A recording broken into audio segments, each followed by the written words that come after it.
Hi everybody, let me know as ever when you can see and of course indeed hear me. I should be waiting for you to pop up or pop across the channel if you've just been in Paris. Hello Mitzi. Good afternoon, good morning, whatever it is where you are, and Ronnie Linty. Hope we are well. Hello Catherine. Goodies to join us. Have you been over here? We're in Thorpe Arch, then Boston Spa, a little bit later on. Thank you very much, Tish, for that check-in. It's always good to know. Susan's back from nasty fall. Oh dear, I hope you're on the mend there. Just booked a trip to Barcelona. That sounds lovely. Do take a camera and a gimbal with you. You never know, you may get the bug. And singing Cheryl's with us as well. And that's level 23 on so far, which is jolly nice. So, and Natalie as well, from the Netherlands. Usual suspects, indeed. And what I'm hoping is that by trying this out, for the foreseeable future, certainly the next sort of good few weeks, is sticking at the kind of same time slot on the same day that people will kind of get to know and expect it, and so we can lure some of the less usual suspects on to complement our merry band of usual suspects, which would be lovely. Where are we? So I take it the signal is holding up okay. We might get a little bit of dip just in the kind of not the middle of the tour, probably about 5 minutes in.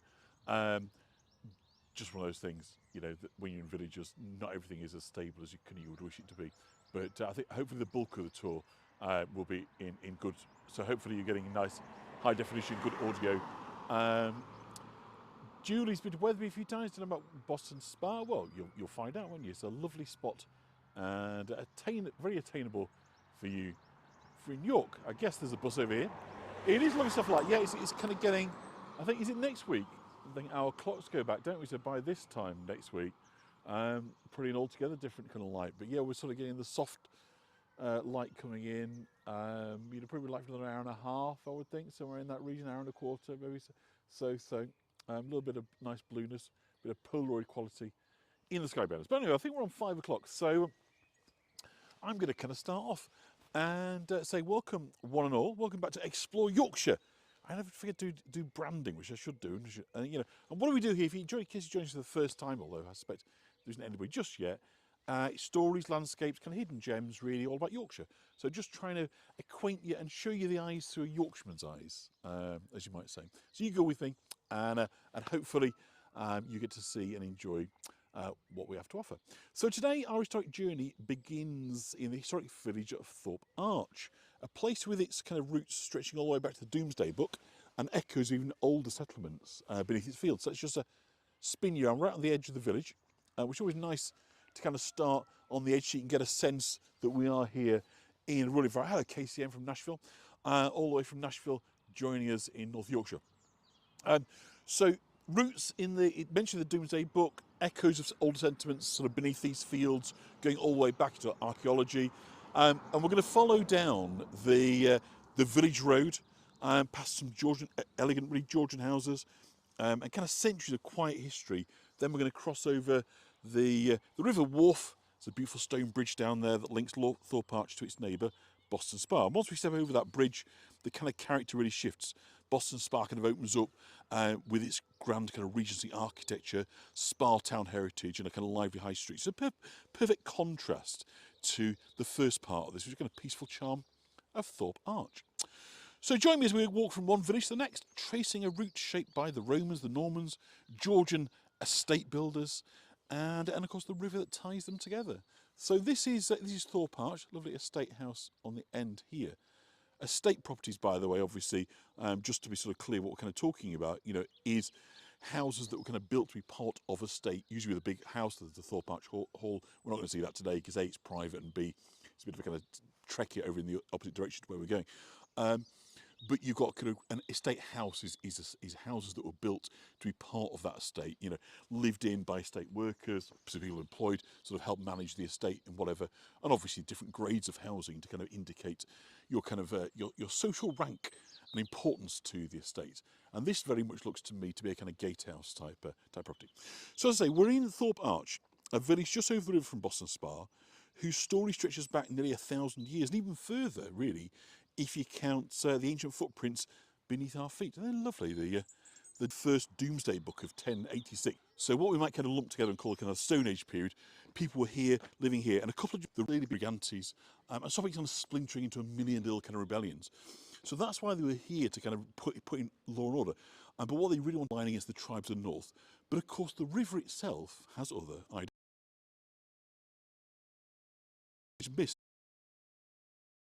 Mists rising from the water at dawn, of sudden whirlpools forming into calm stretches, of an eerie feeling that someone or something was watching from beneath the surface. Forming into calm stretches, of an eerie feeling that someone or something was watching from beneath the surface. I'm back, I'm good. One centurion, Marcus Aelius Varro, recorded in his journal, "The river is alive, it listens, it judges."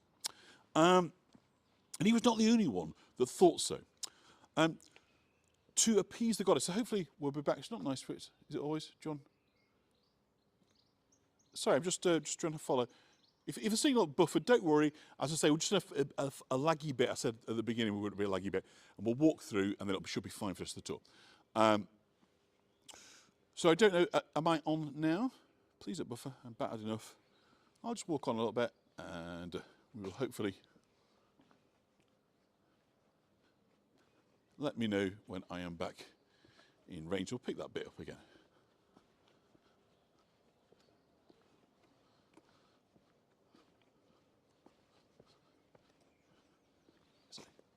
So do let me know, is that buffering stopped now? Am I coming through? Because I think that from this point onwards the signal should be fine. So I'm just going to stop here, and hopefully I'll catch up. So if somebody could let me know if we're back. And good, yeah. I thought it was a bit of a slow as well. So I'm not quite sure kind of where I cut out there, but basically what I was talking about, yeah, I should be all right now, is that early bit on the edge of the village. I just wanted to kind of get that into the establishing shot.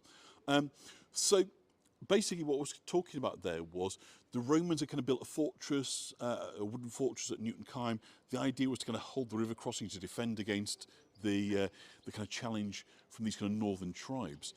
But they had to kind of fight against the River Wharfe, which we're going to be crossing in just a few minutes. And I'm just going to stay here for a minute and we'll sort of catch up. Isn't it lovely, by the way, the sunlight on the stone, on this limestone? Same stone, of course, in York, magnesium limestone, quarried in Tadcaster, or Calcarea, as it was known in the Roman era.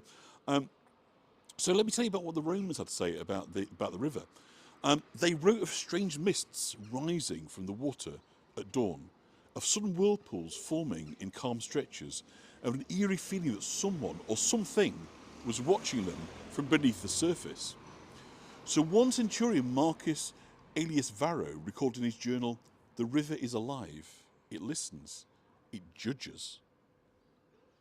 And he was not the only one that thought so. So to appease the goddess, the Romans erected an altar, a carved stone dedicated to Dea Verbea, the spirit of the wharf. So as far as the Romans were concerned, the river was host to a female goddess. So offerings were made before every patrol: coins, bread, wine, and even small bronze figurines. And of course, these have been found through archaeological digs, in the riverbeds and so forth.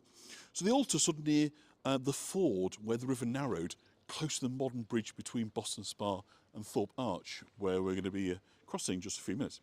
So locals still say that on quiet mornings, when the mist clings low to the water, you can feel the weight of those ancient prayers lingering in the air. The real altar, by the way, was discovered centuries later up near sort of Bolton Abbey way, things like that way. And it shows the goddess Verbea with flowing hair and twin serpents, a kind of reminder that the Romans saw the wharf as both a life giver and a life destroyer. So I'll just try and find a picture of the, here it is. that's what was found again near the river. So they, as I say, the sort of personification, I suppose is what you'd call it, wouldn't you? The goddess Verbea was in the wharf, and she basically, had her own mind, her own attitudes, and they had to kind of work with her rather than try and impose their will upon her. Thank you, I think that's very kind. So yeah, I'll just get rid of that for you, and we'll kind of continue. It's interesting, isn't it? So imagine rivers, and of course this goes back, it's not just a kind of Roman thing. We think of the Romans as being more advanced, but in many respects, of course, they were just reflecting people of the era. The Egyptians, of course, believed that the Nile, was a god, wasn't it? And not least because it would flood twice a year, create this wonderful kind of fertile mud banks, and then that allowed wonderful things to grow. So this idea, of a river being a living being that could impact and control destinies, life and death through harvests, was a very, very well established. So the Romans might be a lot better at engineering, but it would be a mistake to think of them as being not superstitious, because they absolutely were. So that altar was carved of this characteristic limestone. Again, we're just passing a beautiful, and compared to what's going to come, these are very modest, these properties. But this beautiful honeyed sort of yellow stone that you'll recognise from Clifford's Tower, from the Minster, from the walls in York, it's all the same stone that comes from very nearby. But as we kind of walk past these elegant Georgian terraces, you're seeing now the impact of the 18th century estate that shaped the village character. So in 1748, a chap called William Gossip, so there might be a tiny little dip while I come around this corner, but I promise you that should be it for the rest of the tour. In 1748, a chap called William Gossip acquired the lordships, in other words, all the land around this area, and began developing Thorpe Arch into the picturesque place that we see today. The stonework, the symmetry, the sort of quiet dignity, the beautiful green colour, can I say, of these homes, they're kind of part of a vision that's lasted for centuries.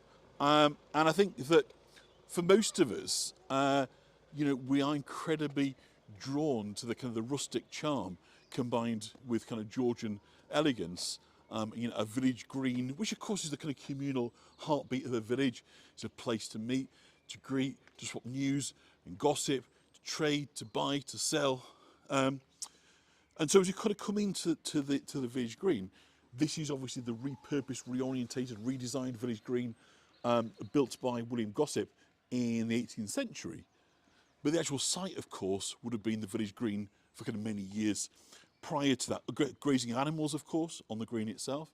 So how cute is this? I don't know if Marlene is on or is joining us, but if you're looking to add to your property portfolio, you do a lot worse than come down this area.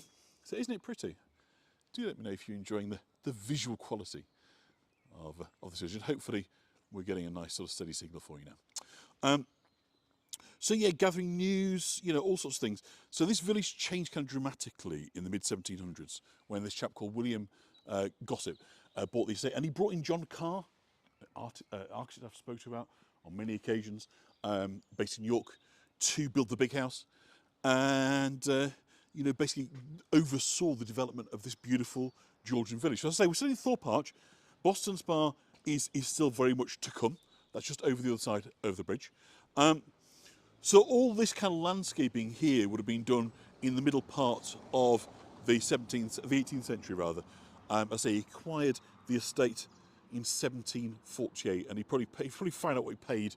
He pretty peanuts by comparison to prices these days. He wasn't a local, by the way. He arrived here with money, kind of ambition, and a kind of clear vision of what he wanted this place to be. And I think he's executed it very, very well. I say the big hall is about sort of like 5 to 10 minutes walk sort of in that direction where we're kind of pointed now, but as I say, it's just a private house down a very long lane. But if you look up, it's actually for sale at the minute, Thorpe Arch Hall, and there are some fab images. So it's looking good, isn't it? It's looking lovely. So as I say, Gossip bought everything. He bought the land, he bought the farms, the cottages, and he set about reshaping Thorpe Arch into a refined Georgian estate village. So he brought in John Carr, as I say, to design the hall, and I think he did a pretty darn good job.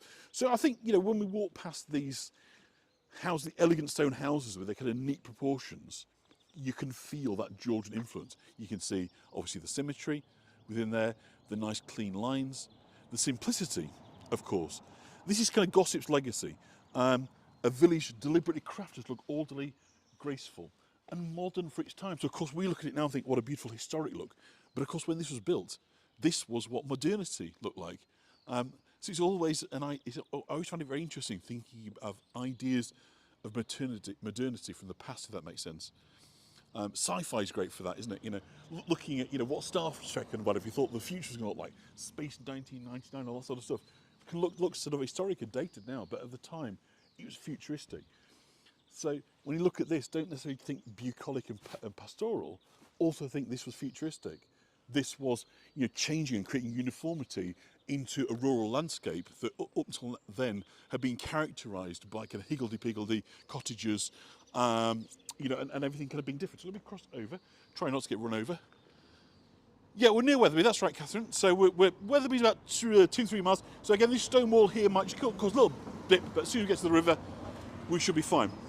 So from the village green, then the road leads us gently down towards the River Wharf, which we're heading now. And this route has been used for centuries, long before these Georgian terraces appeared. And just ahead of us is the beautiful stone bridge that links Thorpe Arch into Boston Spa. So they say the River Wharf is older than memory. I love that. Long before maps, before bridges, before the first stone cottage rose on the banks of the Boston Spa, the river carved its way through the limestone like a living blade. The Celts believed it was the boundary between worlds, a place where spirits travelled as easily as fish. The Romans, as I say, more practical but no less superstitious, called it Verbea, after a river goddess they feared as much as they revered. Let me just turn around here, you can see this exposed limestone here in the walls. I come here once before, about 3 years ago. So yeah, maybe at the tail end of Hago. I can't remember whether it's Hago or it was Solo, but it's about 3 years. I've only done it once. So when the Romans marched north, they followed the wharf like a guide. So they basically followed the path of the river. And at a place called Newton Kyme, just downstream, as I say, they built a fort whose stones still sleep beneath the fields. And these soldiers came from far off provinces, from Gaul, modern-day France, Hispania, Spain, Thrace, and they crossed the river with timber bridges and whispered prayers to Verbea before battle. Now, some claim that Verbea, the river goddess, answered them. One legionary wrote on a night when the river rose without rain, swirling with pale shapes that moved against the current. Let's cross over. And the next morning, a scouting party returned with news of an ambush that had been avoided. And the soldiers then left offerings after that, coins, brooches, and even the carved altar I showed you, which was found centuries later. You see, the wharf remembers.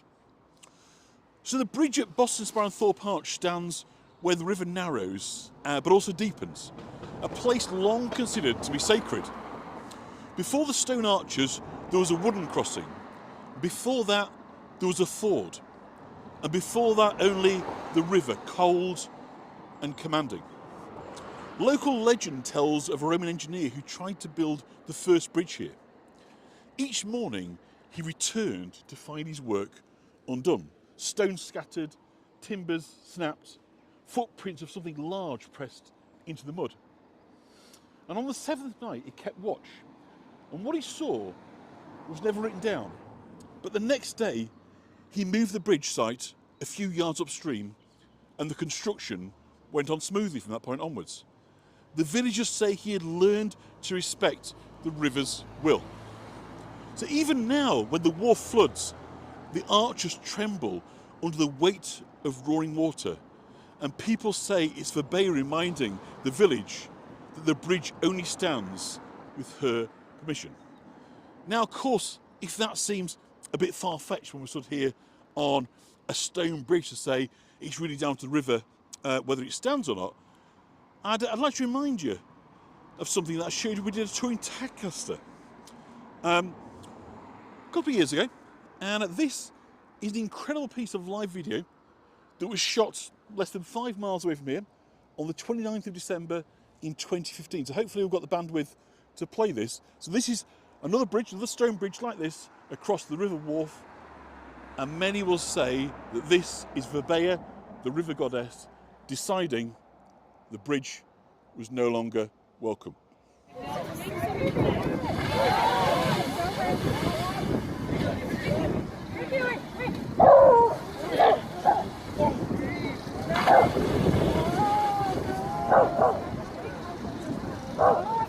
promise it's genuine, it's not AI.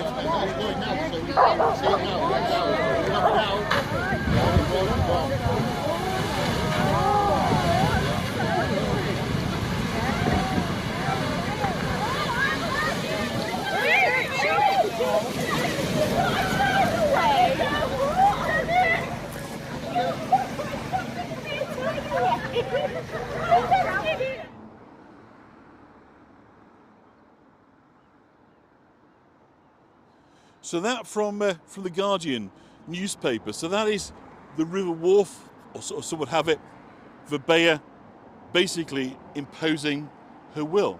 So I do hope that came through and you're able to see that. So Boston Spa then grew up from the springs that were said to have healing powers. But older stories claim the waters were blessed or cursed by the river goddess herself. Some believed her springs were her tears, shed when the Romans left and the land fell silent. It was flood. It was caused by flood washing away the what was underpinning the bridge, and so when that happens over time, eventually it collapses. So it's the river that did it. So yeah, they believe that the Romans left, the land fell silent, and so the springs were the tears of the river coming back to the surface. Travellers in the 18th century wrote of strange sensations near the riverbank. Southern warmth in winter, a feeling of being watched, the sound of footsteps behind them when no one was there. And the locals shrug, it's just the wharf, they said, as though that explained everything. So across the water, Thorpe Arch, which is now behind us, grew from older soil. Its lanes follow the lines of forgotten fields, and its stones carry the mark of centuries. Farmers once claimed that the river spoke to them, not in words, but in signs. A sudden ripple meant rain. A still surface meant frost. A twisting current meant change. Now, during the Second World War, when a vast ordnance factory rose, for building weaponry in the Second World War, they built that nearby. The workers swore that the river grew darker, as though absorbing the weight of what was being built. And some said they saw pale figures drifting along the water at night. Not ghosts, but memories. The wharf keeps them on. So crossing this bridge is like stepping from one chapter of history into another. So behind us is Gossip's Georgian estate villages. Ahead of us lies Boston Spa, with its Regency architecture, Spartan heritage, two places shaped by different eras, connected by the river, and of course connected by this tour, by this walk, which I do hope you enjoy. And so I'm going to thank you, Percy, thank you very much. But it is a pain, it's an ode to the river that is shaped so much of this landscape, and to this day, obviously, what it's like to live here. But of course, we talk about the springs next to the spa. But isn't this beautiful? But thank you. I'm glad that you like what I've been writing down. I'm afraid I'm writing more and more notes, which is why I'm able to get more poetic. I'm getting older and older, and my memory's not as good as it used to be. So I'm relying more on notes. But the nice thing about relying on notes is you can script more of it. So less spontaneous, perhaps in some respects, although we can always stop and chat, respond to the chat. But their brain isn't as sharp as it kind of used to be. So, but it is nice. I can spend time crafting sentences rather than be talking about stuff that's in front of me, which is nice. So as we leave kind of Thorpe Arch behind, we'll cross the bridge into Boston Spa now. We're stepping into a village whose entire identity was shaped by a single moment of discovery, a moment that turned a quiet riverside settlement into one of Yorkshire's fashionable spa destinations. And the story begins in the early 1700s, when a local man named John Shires was digging near the riverbank, just where we've been. And what he uncovered wasn't treasure in the usual sense, not gold or coins, but something far more valuable for the age he lived in. He found a spring bubbling up from deep underground, rich in minerals with a sharp, kind of salty tang. This was magnesium sulfate, or as the people soon called it, the Boston Spa water. At the time, Britain was obsessed with healing powers of mineral springs. Places like Harrogate and Bath were booming, drawing aristocrats, physicians, and fashionable society. So when word spread that a new spring had been found on the banks of the Wharfe, people came to investigate. Doctors analysed the water and declared it a powerful purgative, capable of cleansing the body and curing all manner of ailments, from digestive troubles to skin complaints. And whether it worked or not hardly mattered. In the Georgian imagination, mineral water was magic. 18th century health tourism did not develop straight away. Boston wasn't that well connected on what was still a primitive road. In 1753, however, that change came when a new turnpike road from Otley to Tadcaster enabled better access to the village, and coach services from York, Leeds and Harrogate began to stop here. So the hotel we're looking at now opened, allowing visitors to stay overnight. Farrer's later became the Royal Hotel. It's now a Costco store, probably one of the nicest convenience stores you probably wish to go into. And it's the oldest of the commercial buildings in Boston Spa. So this is the beginnings, if you like, of that kind of transformation from being a kind of small village to a place that is now a destination. You've got coaches that are stopping here, and so consequently you're starting to get the apparatus, if you like, to kind of host that. So in Georgian England, the discovery of sulphuric spring could make a town's fortunes. If you find mineral waters with supposed healing properties nearby, and a remarkable rural village could rapidly develop into a spa town with elegant buildings. And this is what we're about to see. So wide promenades and a kind of fashionable clientele. So some of these spa towns managed to sustain their prosperity to the present day and have identities that remain defined by their past as health retreats, such as Harrogate or Ilkley. Others, like Boston Spa, are kind of forgotten spa towns, whose baths closed prematurely, whose functions were superseded. And one of these was Boston Spa, a village near Wetherby that rode the spa town boom, but today only offers clues of its heyday. So the evidence of a legacy of wealth is all around us. Wealthy merchants and the gentry start to move to Boston, and from the 1770s, several grand houses were built, all of which still stand today. So Boston Spa contains over 50 listed buildings of national significance. And as lovely as all of these have been, we're about to see, or at least only see a glimpse of, the first one. And this is a property called St Kitts, the oldest of the grand houses, which dates back to 1774.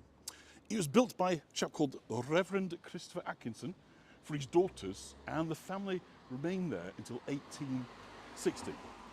The Pines, and this is the kind of the wall, the property perimeter now of the Pines, is one of the most distinguished Regency era residences. Kind of large, elegant, give you a sense of, set back from the road behind mature trees. It was exactly the sort of home chosen by people of standing during the spa boom. So here's St Kitts. So doctors, clergy, retired military officers, and those with kind of means. So I'll just give you a little bit of zoom there. We don't invade their privacy, but those with the kind of means to enjoy the villagers' genteel lifestyle. So Reverend Atkinson was very much one of them. And living at the Pines placed him right at the heart of Boston Spa's kind of social world.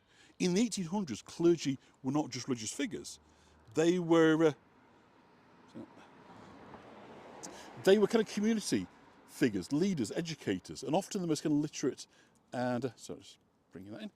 So look, the most obviously literate and educated in the village. So they're very influential. So there's the plaque. There's a plaque of these around. So have I come off full zoom? I think we may have done. Okay. So Boston Spa is a village, civil parish. It's part of Leeds in West Yorkshire. It's about 3 miles south of Wetherby. And Boston Spa is on the south bank of the River Wharfe, which we've passed. And today it's a thriving village. Takes full advantage of its kind of prestigious location between York, Leeds and Wetherby. Numerous bars, cafes, fantastic retail offer, making it one of the most desirable housing locations in the north. And the fact that it's another one of these very big houses down the drive here.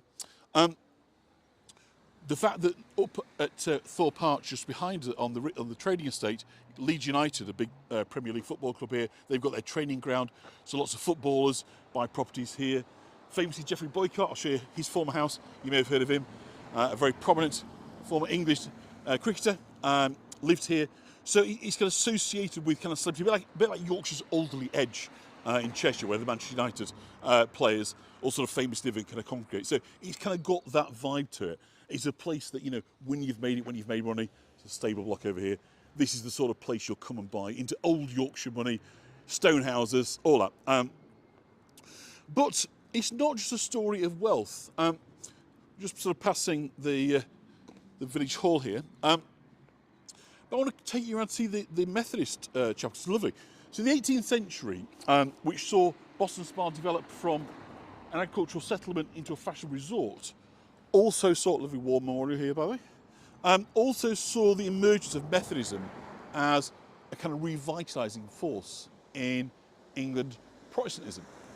I think, Laurie, that's very likely. A lot of the clergy, as you point out, you know, were born from wealthy families. Those that weren't inheriting will possibly join the military or the church. So they were sort of places where you could end up as completely kind of respectable. So, and of course, if you then end up as a bishop or go further, then you can just have a very high standard of living indeed.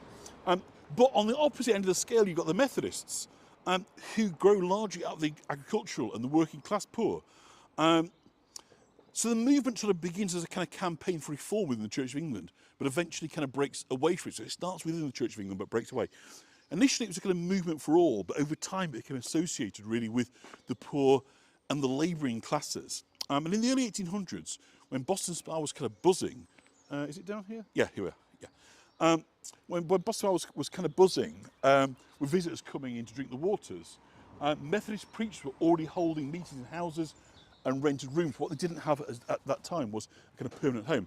The movement grew quickly, drawing in sort of both locals and spa guests who were looking for something more personal than the traditional parish church. And actually, the church here isn't actually that central. It's all on the edge of the village. So again, that may have kind of played into its strength, that it was very closely located to the spa.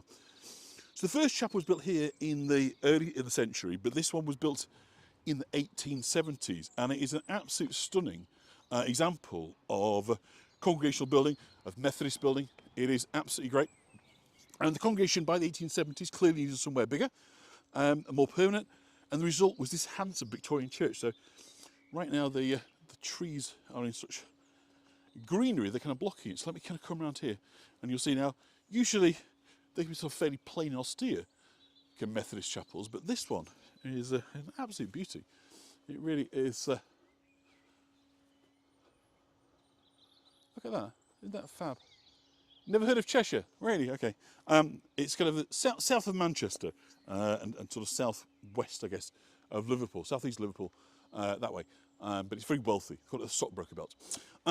So this kind of gives us a sense that Methodism had kind of become part of the fabric of Boston Spa. You know, you don't build buildings of this quality and this sort of magnitude without, you know, it's a demonstration that Methodism was kind of very, very well established. And kind of even, you know, as the kind of the spa trade faded, the church remains a centre of community life, offering music, meetings, and kind of support for the village. And I remind you that Boston Spa wasn't just a place of physical healing, but for spiritual life as well.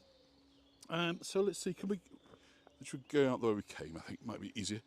Isn't it lovely? I do hope you enjoy it. It's a really beautiful, hello fan. It's really beautiful and lovely, characterful graveyard as well. Now, you guys, should we have a look at a couple of graves while we're here? Let's look at some of the dates. So 1871. So that's very much kind of tying in with the time this was built in the 1870s. Let's see. Oh, much more recent, 1978. That one. Well, of course, that's now getting on 50 years ago, isn't it? Which is kind of, frankly, quite scary. So the church doesn't sit on the high street, which is kind of interesting, which is kind of typical insofar as they don't tend to have the prime locations that you'd then find for the Protestant churches. Cheshire Cats, absolutely. 1867. So if you're into Cheshire Cats, do check out my tour last week of Ripon if you haven't already done. I talk about Cheshire Cats, but I'll not spoil the secret as to why I talk about Cheshire Cats. You'll have to watch it and find out. So this one is from 1877. So again, they are very much of the period when this was built. So let's walk on, because there's plenty more that I would like to see, and hopefully you're all enjoying the ride. So we're going back to the main street and look at some more of the buildings. So yeah, so the Methodist kind of it sits sort of alongside Anglicanism, but this would have been largely, as I say, for the rural workers, but also people working in the big houses. So bearing in mind, you know, when you're looking at the size and the scale of the properties here, clearly there would have been domestic staff doing all manner of jobs, from maids to cooks, people looking after horses, etc., and vehicles. So consequently, it would be very likely that whilst the lords and ladies and the sons and daughters of the house may well, you know, partake of their services at the Anglican church, the household staff much more likely to attend the service at the Methodist church. So just class differential. But isn't that something? Isn't that something? So let's just walk on.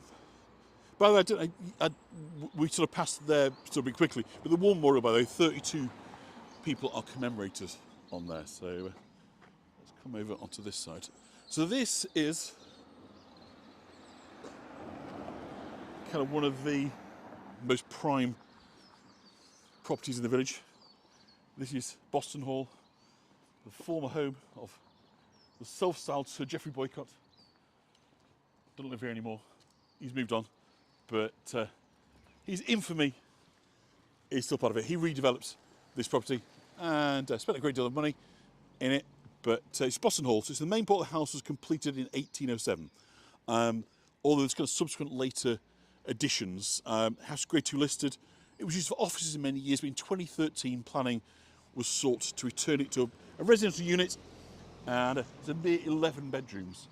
As I say, the former England cricket captain and Yorkshire cricketer Geoffrey Boycott bought it in 2019, but he's since sold up. But here's the sign for it: neoclassical style. And neoclassical, in case you're not kind of aware, basically it means new classical. In other words, you're going back to the classical style. So the Greek, the Romans, so you get columns and straight lines and porticos, all this kind of stuff. You look above the door there, so you'll see, you know, it is basically, it's referencing classical attitudes, so new classical. So if you ever hear neo, and you've ever thought, what does that actually mean, neo? It means a kind of new, it's a revival of a kind of classical style. But I don't really think that the stags are particularly classical. That's Geoffrey's own interpretation of that. But there we go. So also, and these are absolutely glorious on this side as well, aren't they? On the high street, just kind of coming up into view now, you've got three really elegant Georgian properties known as Langton House, Shelley House and Brantwood, and they're known collectively as Wesley Terrace. Named, of course, after John Wesley, the founder of Methodism. And it's a reminder that Boston Spa wasn't just a fashionable spa village, it was also this strong Methodist community. These elegant stone houses were home to respectable families, professionals, and of course visiting spa guests, and they sit right in the heart of the village life. And one of the key figures of the community was Reverend Briggs, a Methodist minister who served here in the 19th century. And ministers like Briggs weren't just preachers, they were community leaders, educators and organisers, bringing people together, you know, ensuring that children of less well-off families, you know, were to receive education the best way up and out, you know, of poverty, at least it was until very recently, was education. So there's a big focus on literacy, on learning, on improvement, on betterment, and of course a suppression of the you know, drinking and gambling and vice and the things that might kind of cause people to, of men particularly, should we put it that way, and women with loose morals, all that sort of stuff. You know, so it's very much about improvement, about betterness, about kind of everything being focused on, we're born here, but how can we aspire to be better? Both in the eyes of God, but also in terms of how we can contribute to the betterment of society. So it's an age that is sort of firmly split between, you know, scientific advances, but also still a strict moral, religious Protestant kind of code, whether it be you know, Methodist or Anglican, it doesn't much matter. it's still that idea, do you know what I mean, that hard work, do you know what I mean, is the way that we build a better society and that we kind of build ourselves up. So what was fantastic about the work that people like Briggs did is that even then, when the kind of the spa boom was kind of falling away, the foundations that he built meant that, you know, that there was still there a living, vibrant kind of community. Does that kind of make sense? So again, typical Georgian feature, the bowed windows. That was a new thing, of course, for letting in more light. So let's cross over and we'll have a look at Wellesley Terrace over there without trying to invade people's privacy. But so bowed window, very much a Georgian thing. And really what we're talking about, you know, is the carpenters are responding to the fact that, you know, glass can be made more precise, it can be made to uniform thickness. You know, it can be made in wider, bigger panes, you know, without it cracking and breaking. So, you know, you've kind of got a mix of sort of carpentry and glazing. There's a lovely magnolia tree over here, isn't it? Lovely to see the magnolia in full blossom. So even when the sort of spa trade was kind of on its way out, it had established itself, you know, as a permanent well-to-do residence. So when you're looking at these terraces, you're sort of seeing the world that Reverend Briggs helped to nurture. A kind of confident, close-knit Methodist community right here on the High Street. They are beautifully maintained. I mean, it is, as I say, it's a wealthy enclave, not going to lie. Manor Ash, another one just behind us here. There's so many here. Another George property dates from 1790, built for church warden John Thomas. No giggling in the back row. And it was the post office here for many years, when the mail came by horse and cart from nearby Tadcaster. So we've got the site just down here, just coming into view now, the former kind of coaching inn. So long before the development of the kind of roadside motel, travellers had to use different methods to get adequate rest. So travellers and their horses used coaching inns to get food, alcohol and rest. Initially only the wealthy could travel, but suddenly in 1667 everything changed. In 1667 the flying machine appeared in the UK and heralded the beginning of public transport. Coaches had been braving England's roads since at least 1500, and innkeepers who offered food, shelter and fresh horses to the wealthy already enjoyed a lively trade. So we talk about, you know, the problems at English pubs. That's really when they sort of started to boom, you know, was the beginnings of the coach era, really kind of put turbocharge underneath the English pubs. And sadly for many that seems to be running out of kind of momentum now, but that was kind of what drove pubs and inns in the first place, was their locations on staging. Well, stage coaches, quite literally, how far the horses can travel before you need to change the horses. So you might get the passengers, they come off for a short break or an overnight stay for food and whatever it can look like. That was the industry. And if we look across on the architecture of Hudson Mews across from us, you can see, thank you, Holly. We can see the you know, a building that's purpose built for coaches. I might just stay on this side, it might be slightly easier, just to give you and then we'll cross over. So by the mid 18th century, England was kind of crisscrossed with coach routes, and hundreds of inns that were spread out about 7 to 10 mile stages across the land. So the coach stops at the end of each stage and changes the horses, allow passengers to refresh themselves. Think how many horses you would need when there's all these coaches going, and each time they need to chop and change every 7 to 10 miles of going 200 miles to London. You just start to think about actually how many sets of horses, and so how many people were employed looking after the horses. So this is where the name stagecoach comes from, and the Great North Road was crucial to the history of coaching inns.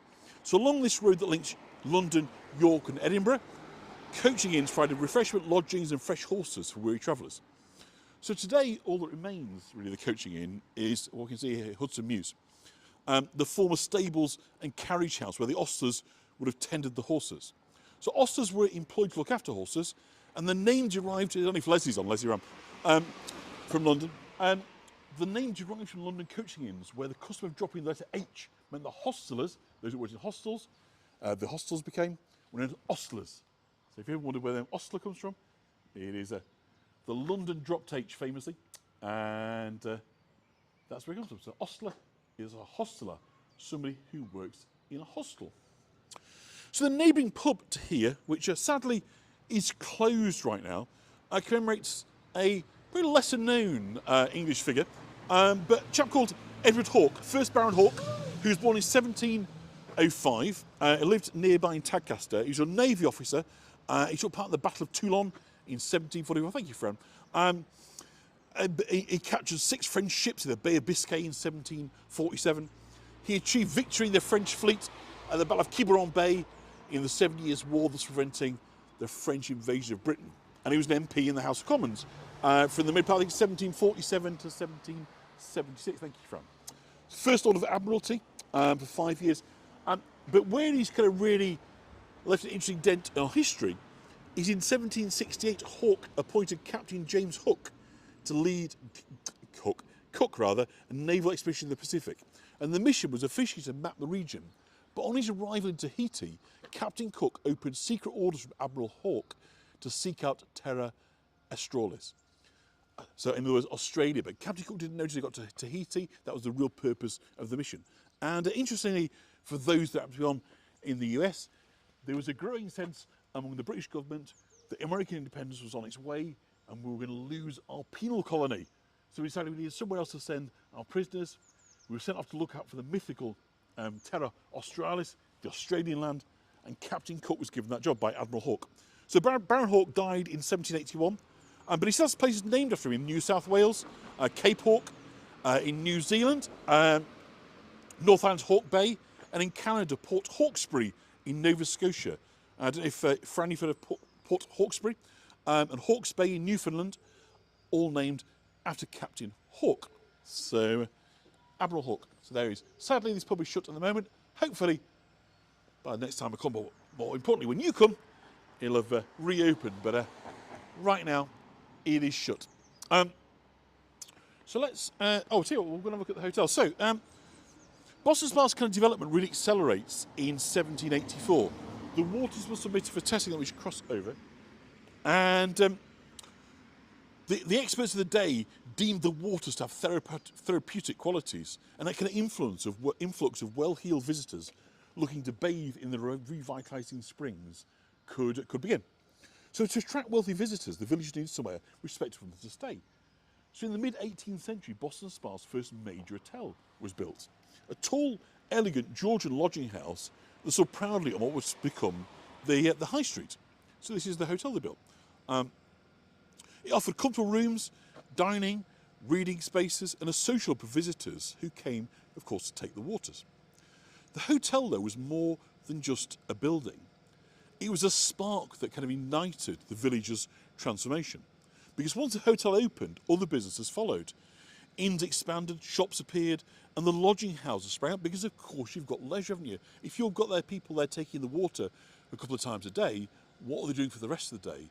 They've got a lot of time to spend and they've got a lot of money to spend. So consequently, businesses pop up to service the need. It's as old as the hills, okay? So this is how places come up as big as there are people with money to spend. So Fran's been to Hawkesbury. Well, there you go now. So if you ever go again, you can talk knowledgeably about Admiral Hawke. And his links to Boston Spa, Tadcaster, to Whitby, to Captain Cook, and to Yorkshire history. So this was an impetus, a spur for other businesses to kind of open up, and carriages kind of would rattle along this turnpike road from York and Leeds, bringing visitors eager to sample the new spa. So the High Street begins to take shape, and this kind of long, straight, lined with refined stone houses designed to appeal to genteel society. So I'm just going to have a quick drink, and then we'll head down to the waterside and have a look where the spa was. It really is an attractive place, is it not? So by the early 1800s, Boston Spa had become a fashionable kind of resort. The High Street was its stage, elegant terraces, bow-fronted windows, and a tall Georgian and kind of Regency facades that still define the village today. Even after the spa craze faded, the architecture, of course, remained, giving Boston Spa its distinctive character. So as we walk up the High Street now, I'm sure I've got some zoom on. I'm trying to get rid of it, but it just doesn't want to play, because it just feels to me that sometimes it's just pretty awkward. Maybe I haven't. Anyway, it's nice, isn't it, the light, yeah. So as we walk up the High Street now, I want you to imagine the scene. So 2 centuries ago, visitors strolling in fine clothes, doctors offering advice, carriages waiting outside the hotel, and the sound of conversation drifting from the pump room. And all of it began with that discovery by John Shires and the hotel that rose to welcome the world.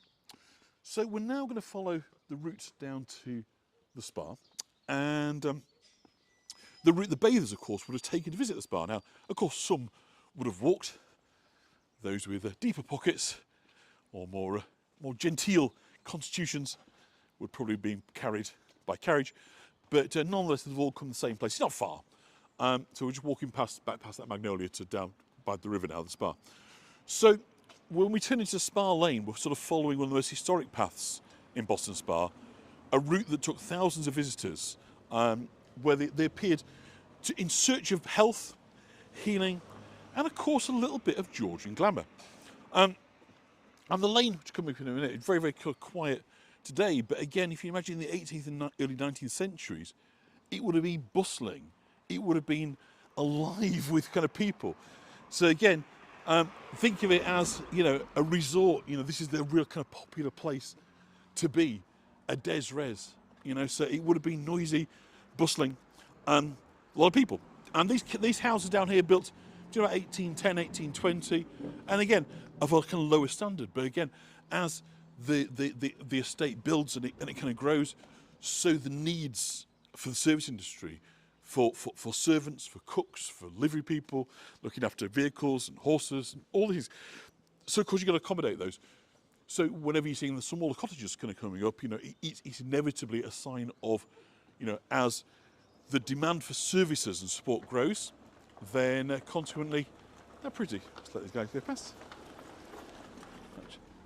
No harm, it's just pausing by the. So carriages would have kind of rattled down here, and as we now, the surface isn't great. Yeah, the blue's very popular, isn't it, for the doors? I agree. Oh, they're lovely though. This yellow stone, the beautiful flowers, the forsythia, is that what it's called? And again, more magnolia. So what a lovely composition that is.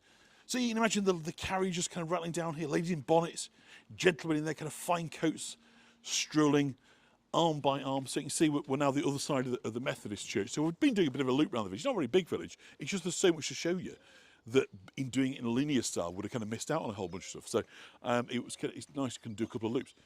So you imagine them strolling arm in arms here, the servants perhaps running along behind them, carrying towels, flasks, drinking vessels. Everyone heading, though, to the same place, the original Spa Baths. So this is Spa Lane. So this is, again, the side of the Methodist chapel. And imagine the excitement of look at this property here. It's a beauty, this one. This is the old manse. So again, this is manse is where the Anglican preacher would have lived.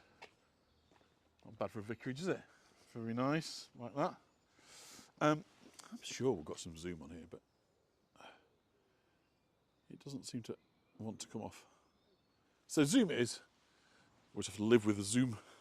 Because the picture's good, don't mind. So yeah, you imagine kind of arriving here full of excitement, the promise of healing waters, the fashionable society, the fresh air of the Wharf Valley. So this lane was the kind of threshold between everyday life and the world of the spa. So the spa was right in front of us, coming to now. It was built here by the wharf in 1834. So of course, before that they could take to the waters by actually going into the water itself. But then, with the genteel, well-heeled people wanting to spend money, you build more upmarket, right?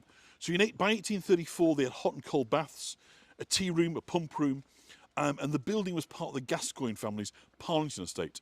And at this time, it was known as Thorpe Spa, named after the nearby village of Thorpe Arch. And it was the golden age of spa towns, and Boston Spa was a genteel retreat for those in delicate health.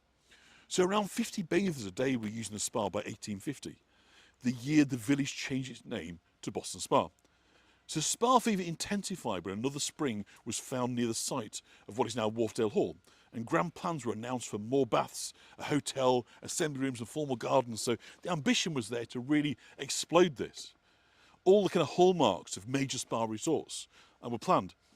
But then the spa boom bust. soon afterwards, the new hotel never opened. The company that built it went bankrupt soon after, and it became a boys' school instead. So you can see either side of here. And if you're kind of wondering what are the kind of factors of it, think about the time, the 1850s. What was coming along was suddenly you had the availability of mass transport through trains. And so trains began to define where people went for leisure.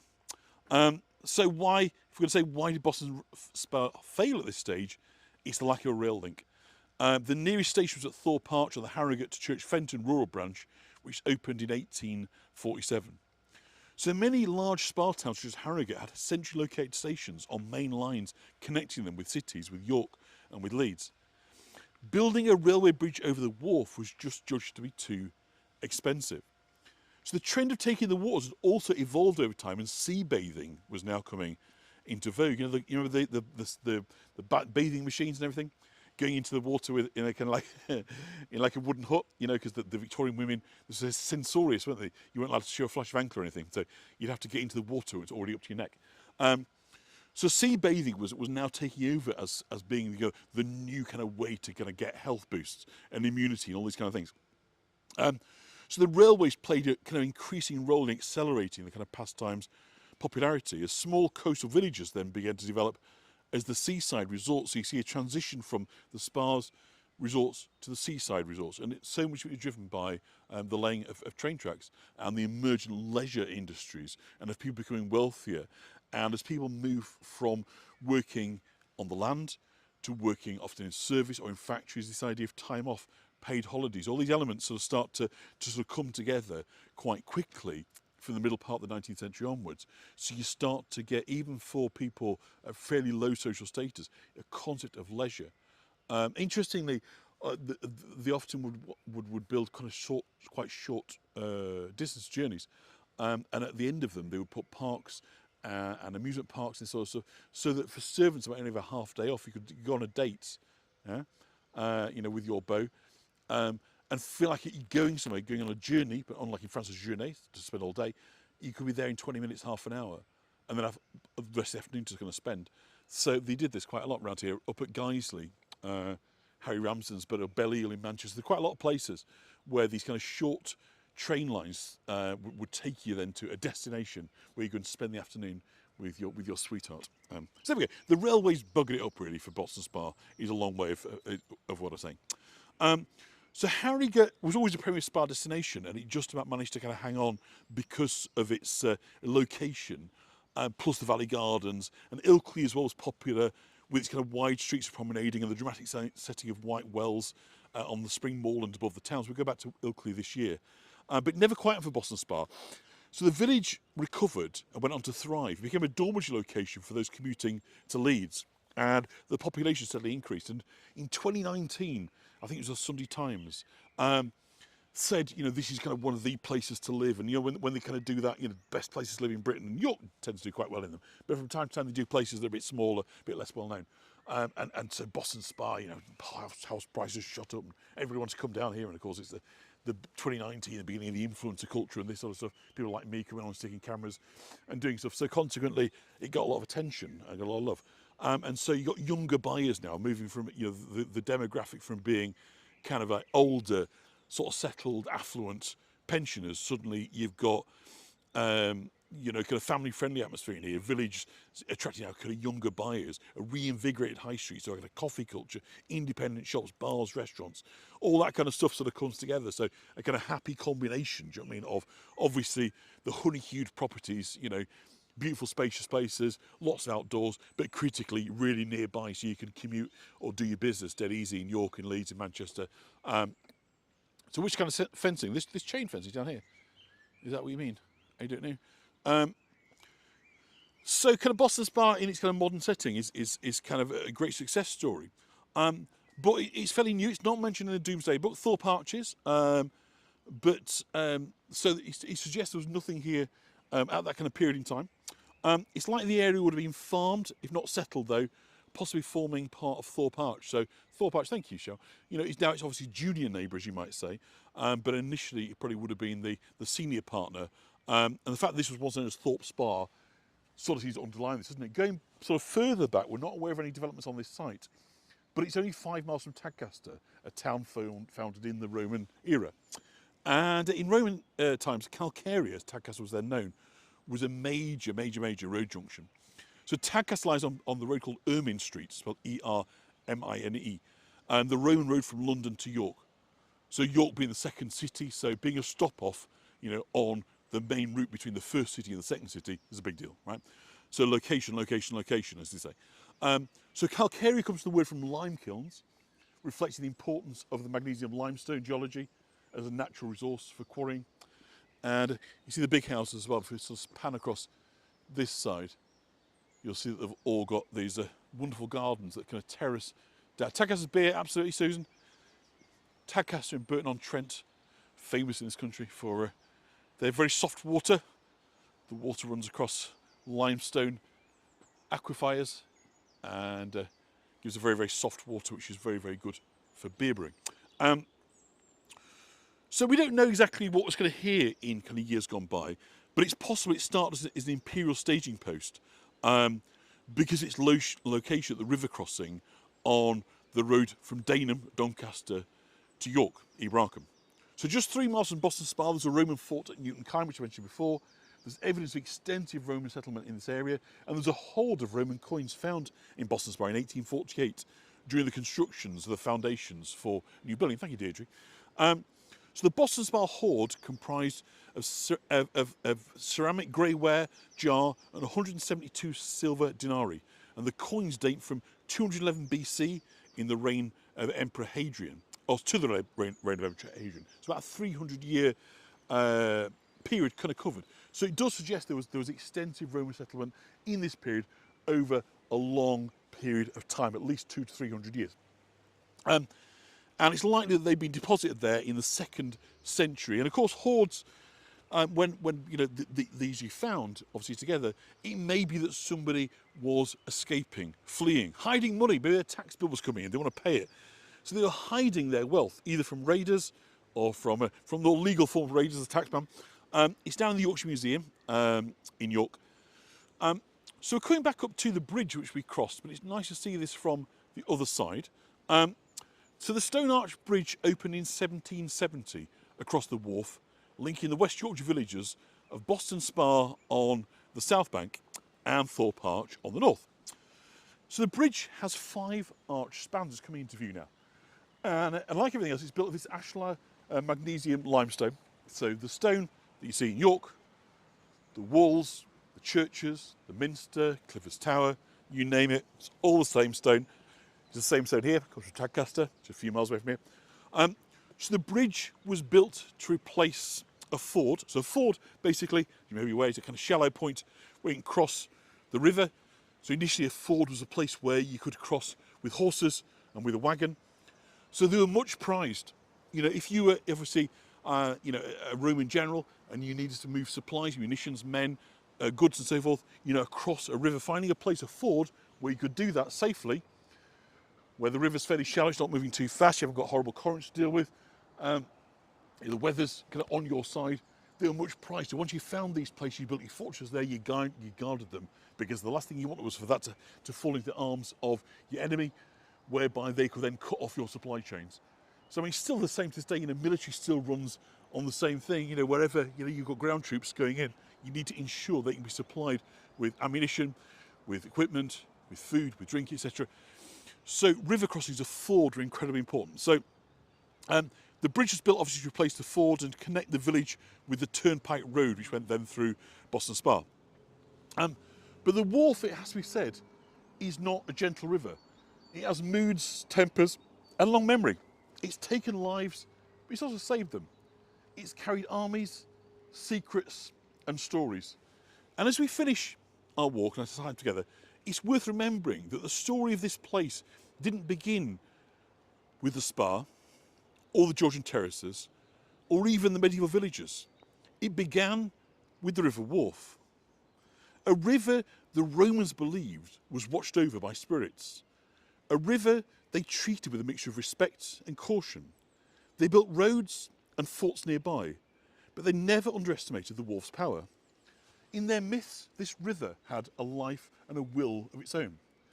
And centuries later, it was the wharf again that shaped the destiny of this landscape.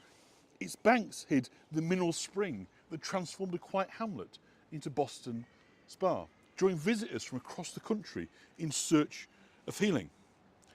The river valley gave the village its clean air, its beauty, and its reputation as a place of renewal. Spa Lane, the High Street, the grand houses, all of them grew from that moment when the waters revealed their secret.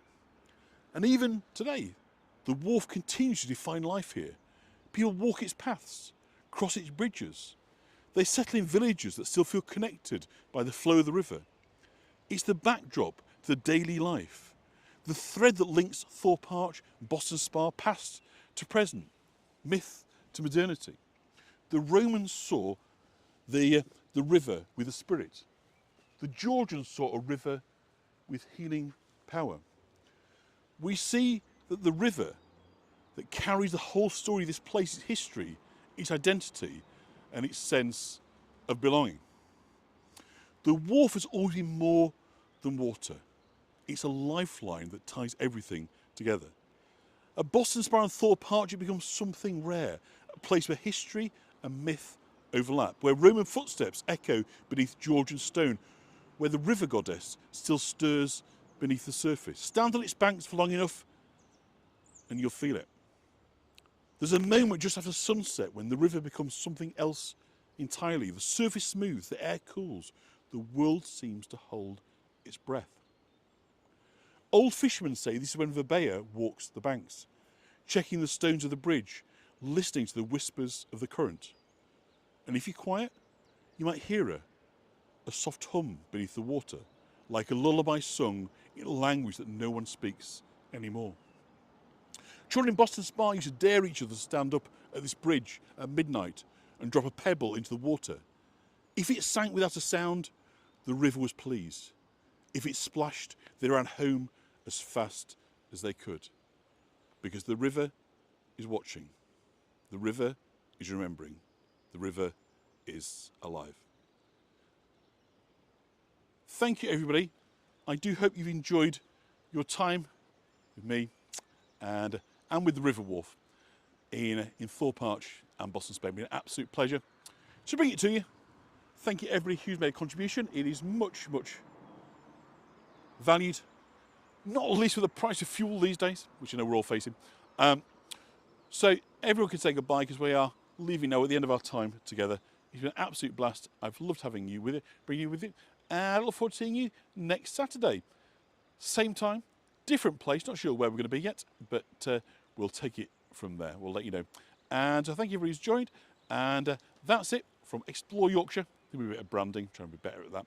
And I will see you all very, very soon. So from Boston Spa, from Thorpe Arch on one side, Boston Spa on the other, this is John from Explore Yorkshire saying thank you for joining me. I hope to see you very, very soon. Bye-bye.